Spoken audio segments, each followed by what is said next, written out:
Hello, I just made a fresh cup of coffee and I think you should do the same thing. Sit back, relax, and I want to talk to you about one of my latest smart home projects. Today's project we can call Smart Home Vacuum Cleaner Garage. Yeah, vacuum cleaner garage, that's what we're going to talk about. And a couple of other things as well. Why am I sitting here, you're asking? I'm sitting in front of my newly created DIY TV bench. It actually started with a DIY project. We wanted to do a makeover of this TV area. We wanted a new TV bench. We just had an old one that didn't fit. So I started thinking about maybe creating my own TV bench. I wanted to do some carpentering. So we decided to do that and went thinking about creating your own TV bench, my own TV bench.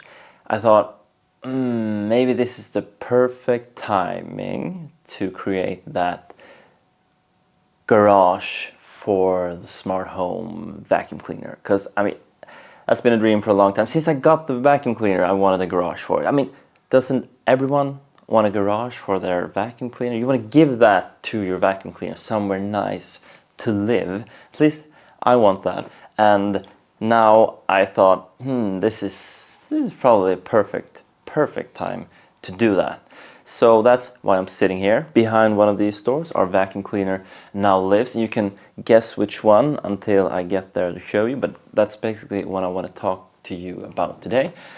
The topic is the garage, but I want to throw some other things in as well. So basically I think I have 5 bullets. First, just basic structure of the TV bench. A couple of thoughts there. After that, we will go through the garage door and the automations that I've done with the vacuum cleaner, how we use it. It's pretty nice, looking forward to that. Third thing might be a bit surprising, but I want to talk to you about server racks as well, because it's crazy, but by a complete coincidence, all these 3 top doors, the measurements of the doors is exactly 19 inches. Whew! That's crazy. I mean, it's the same as the standard server rack measurement, right? So, yeah, I decided to try and build my server rack into one of these or behind one of these doors. I've actually started a bit, but I need your help. We're just going to take a look at what I've done.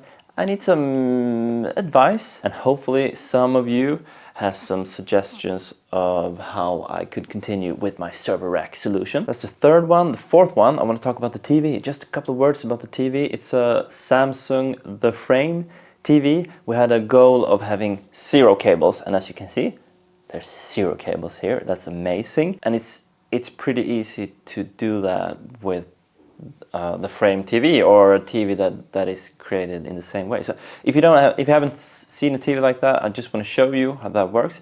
It's super nice because the hardware is somewhere else than the screen. They're separated. It's super good. Also super good when you have a server rack super close. That's the fourth one. The fifth one, that's just a bonus automation that is behind one of these doors. I'm going to show you that in the end. So that's it. Just going to refill a cup of coffee and let's start. Okay, let's just start with taking a look at the construction of the TV bench. Just wanted to mention a couple of things about why the TV bench looks the way it looks. So it's pretty nice, I think, when you have things that you have to adjust to or relate to. And in this case, it started with the TV bench. We wanted the TV bench. Then I thought, I want to fit the vacuum cleaner. Then the depth of the TV bench is just exactly to fit the vacuum cleaner. So that's why it's a bit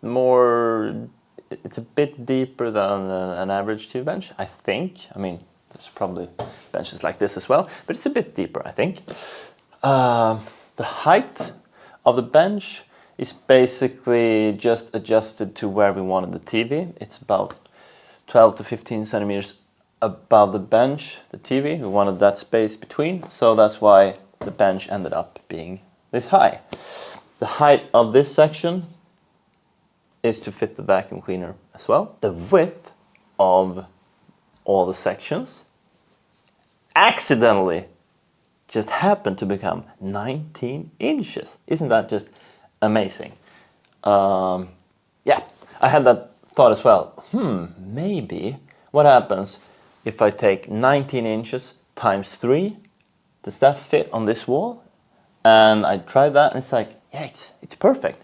So then I have the opportunity to try and install some server rack equipment. I've never done that and I was pretty curious about doing that. So that's nice to have that option. And it's also just fun to know that it's those measurements that made the structure and the look of the TV bench the way it did. I'm not going to bore you anymore with like how I built it and the painting and all of that, but if you have questions, if you want to ask something, just ask in the comments and I'll be glad to answer those questions as well. That's it about the construction of the TV bench. Let's talk about the topic of this video, the garage. So have you thought about which one of these bottom doors that is actually the garage door for the vacuum cleaner? It's time to guess, because I'm gonna show you right now. I'm just gonna start the automation. I'm just gonna tell Google to start vacuum clean, all right? Google, dammsug. Which one is it? Ooh!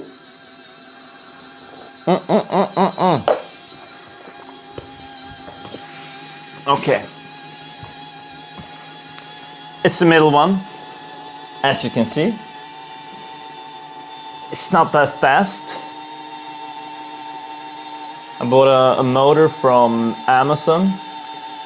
You could probably have bought a bit more starting to clean powerful motor, but kind of like it when it goes slow. Doesn't matter. Whoop, whoop, whoop, whoop. Hello.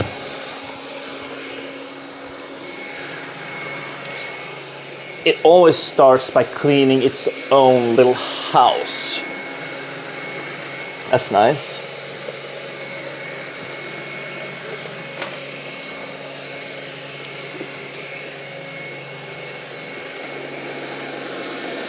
And then it starts cleaning the apartment. Let's just pause it right there and I'll just go here. All right. So it just happened, I told Google to start cleaning. What happens then is, first off, the garage port starts opening. Then I have just a timer, because it always takes the exact same amount of time to open. When it's completely open, a cleaning command is sent to the vacuum cleaner. And it goes out of its nest and starts cleaning. It's nothing more than that, really. The garage port stays open until the vacuum cleaner returns to the nest. You could close the garage as well after it exits, right? Could be nice. And then when it's on its way back, you would open the garage for it to return. But I've decided to not do that because it's a bit dangerous, because you don't really know how the vacuum cleaner behaves. Sometimes it goes out, it stays exactly here and it says positioning, and it takes forever before it finds its position and then starts cleaning. So if you just have a timer on the door, the risk is to smash the vacuum cleaner. You could have some kind of sensor to know that there's nothing here, and then you could close the door. But yeah, I haven't done that. So for now, it's just open until it enters the nest again, and then it closes. I think we should return it to the garage and then see the automation where the garage door closes. Pretty nice. So I'm just gonna press home here. returning to dawn. Oh yeah.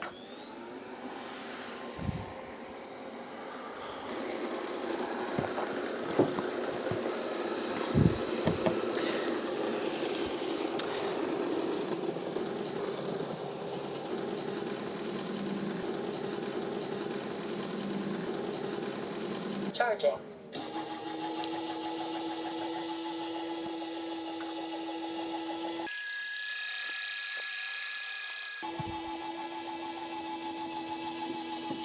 Whoop! Pretty neat, nice. It's so satisfying. Oh, I love it. That's the automation when you tell Google to start cleaning. But maybe you want to open the garage door yourself manually. You have to be able to do that as well. So I have a small Zigbee IKEA button here.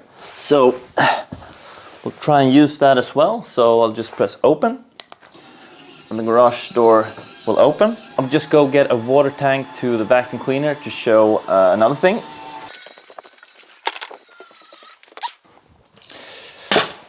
We're gonna bring out the vacuum again, so I'll tell Google again to start cleaning. Then we don't want that timer, right? We want it to go out straight ahead because the garage door is already open, so it knows that. Google, dammsug.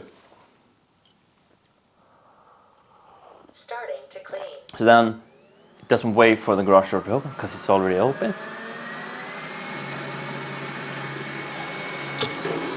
And we'll just wait for it to get out and we will install the water tank. Okay, let's pause it right there. Install the water tank. I like using the water tank, that's nice. Water tank installed. Boom. I'm just gonna move over here. Bit of a different automation when the water tank is installed. So if the water tank is installed and it returns to the dock, you don't want the garage door to close because you need to remove the water tank, right? Oh yeah, and in that automation I have some ChatGPT stuff happening on the speaker. So I'm just gonna switch to English mode. I have a button here as well. English mode activated. All right. Conducting test phrase. Good day, mate. Test completed. No issues to report. All right, I have an English mode. I haven't used that in a long time. I like that. When I do videos, I need to switch to English mode. So all the announcements from the speakers, they become English. And all right, let's just return it to the dock and we'll see what happens. Oh. Returning to dock. About the vacuum cleaner, it's a Roborock S6. It's super nice to do automations with it because you know exactly what it does all the time. If it's what state it is in, is it returning to the dock, is it in the dock, is it charging and so on. It's really nice. Charging with a water tank installed, then Please something remove the should water happen. tank from the vacuum cleaner. Kindly be informed that the garage door will be left open until the water tank is removed for safety reasons. Okay, so that was some Swinglish. Hopefully my English sounds a bit better than that. That was actually a bit, okay, that was fun. Just to mention one more thing there about the announcement. I've started using ChatGPT for announcements. Before I did like, for all the announcements I did like 5 different ways of saying it. So it kind of felt a bit random. But now, if you haven't tried that, oh, sorry. But now, if you haven't tried that, if you like announcements from your speakers, automated answers and stuff, it's really nice to use ChatGPT because you can just say like, tell me this in this way, be angry, be happy, be weird or whatever. And then you always get different results, so it really feels random. It is random, it's nice. Okay, where were we? We returned the cleaner to the docking station, right? We got an announcement telling us that, hey, the water tank is installed, you should remove that, please. What happens then is a timer is set, I think it's for like 1 hour or something. And if someone removes the water tank within that hour, the garage door will automatically close when you do that. So we'll try that. See if we can get one more Swinglish announcement from the speaker. Water tank removed. Okay. You are awesome because you take care of things straight away. Your proactive and responsible approach is truly admirable. Keep up the great work.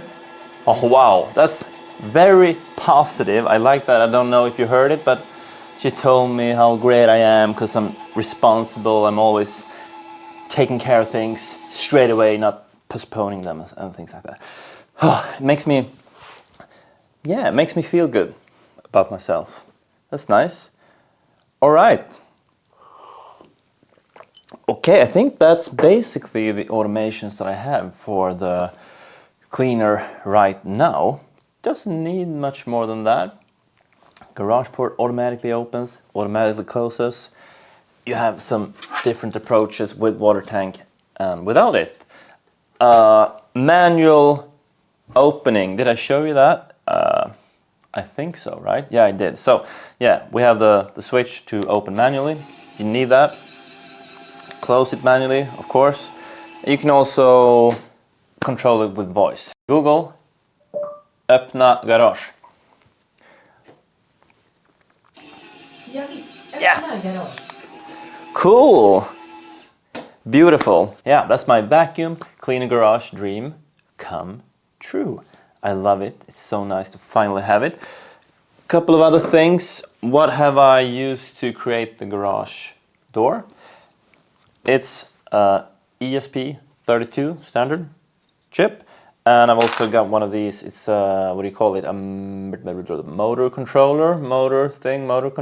I've just made a basic code for the ESP32.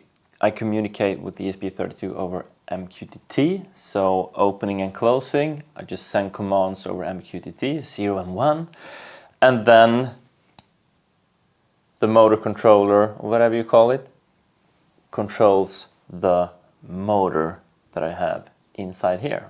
That's it. I'll probably write some more in the description of the video, information about these things, the items that I've used.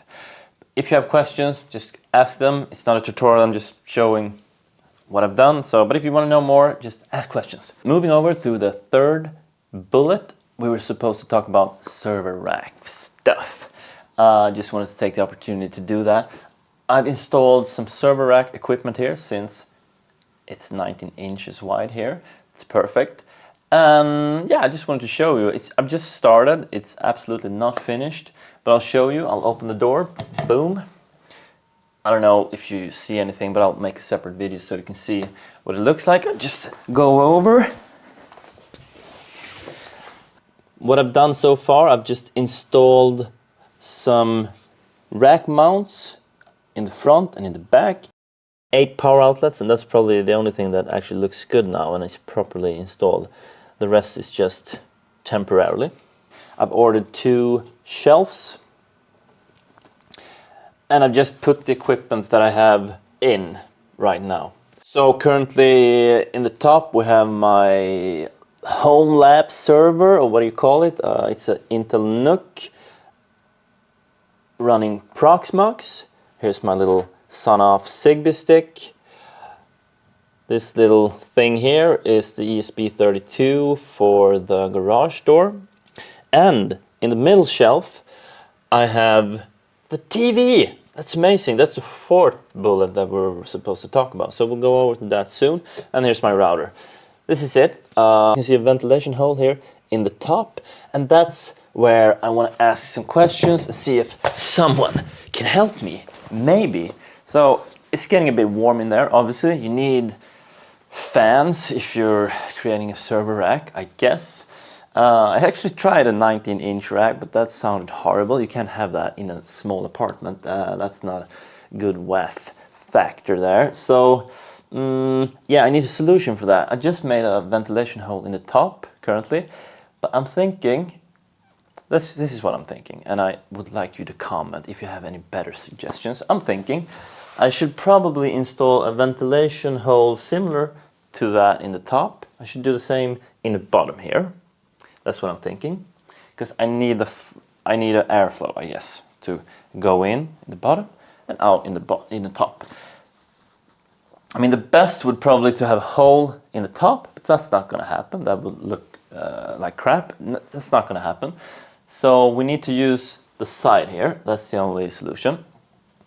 And I'm thinking maybe I should make a big hole in this shelf right here. I need to make some kind of hole to bring the air from the bottom side and go up here. So I'm thinking just remove the shelf entirely. That's what I'm thinking.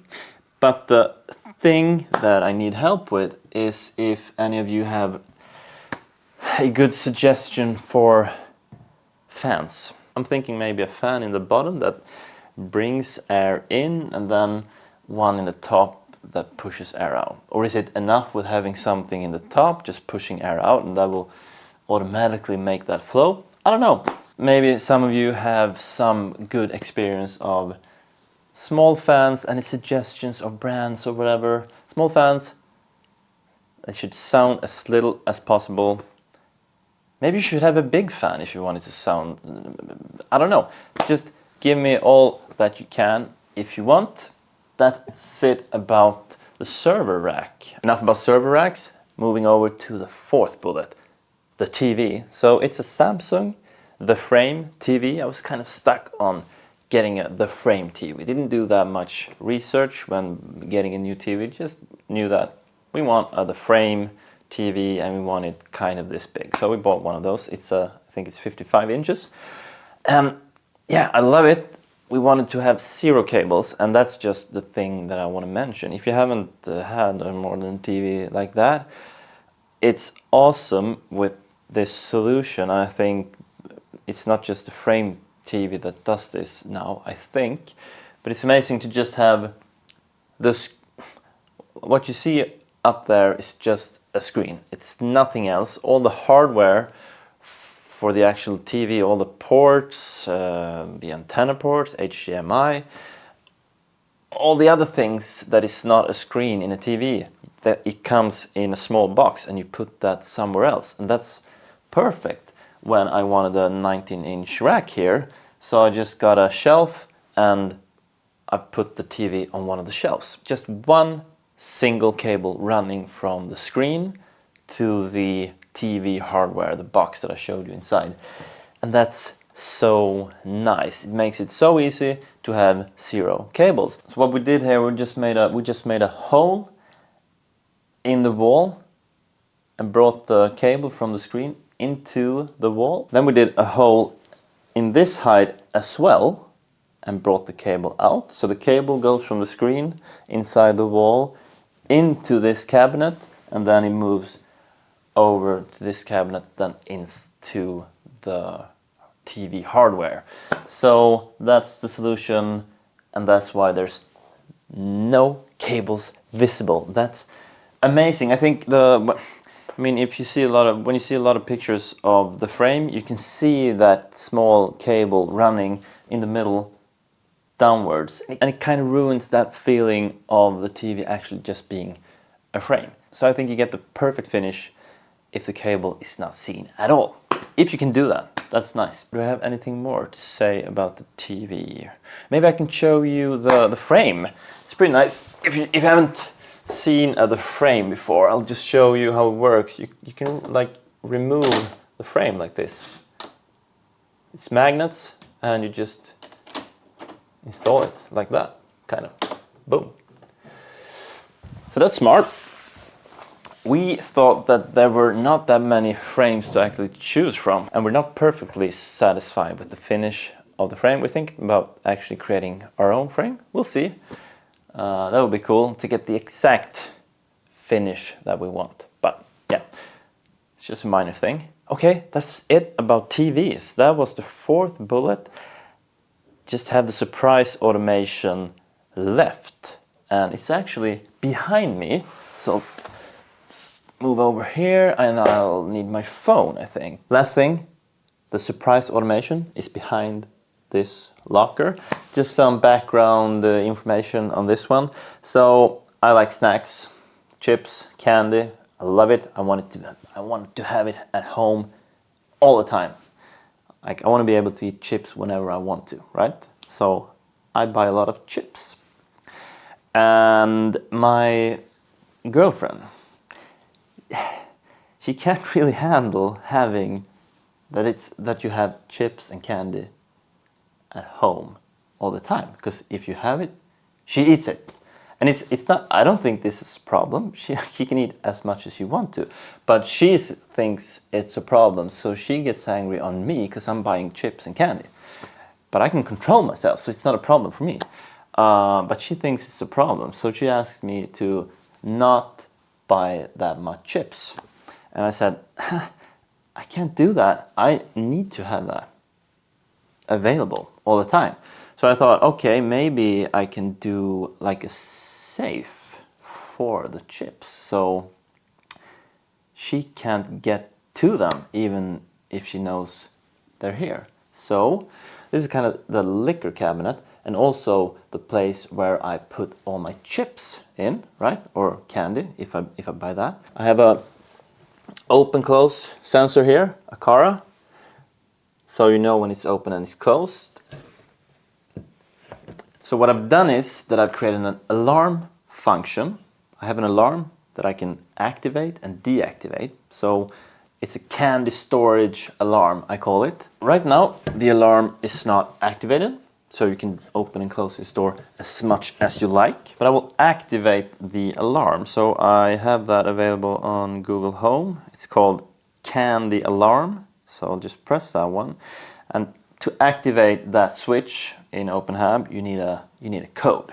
So the code is 5678. Boom.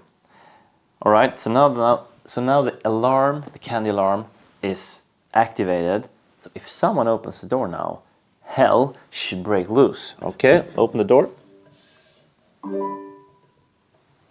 Oh my God! Yeah! Oh. Hey Google, stop. Okay, so that's horrible.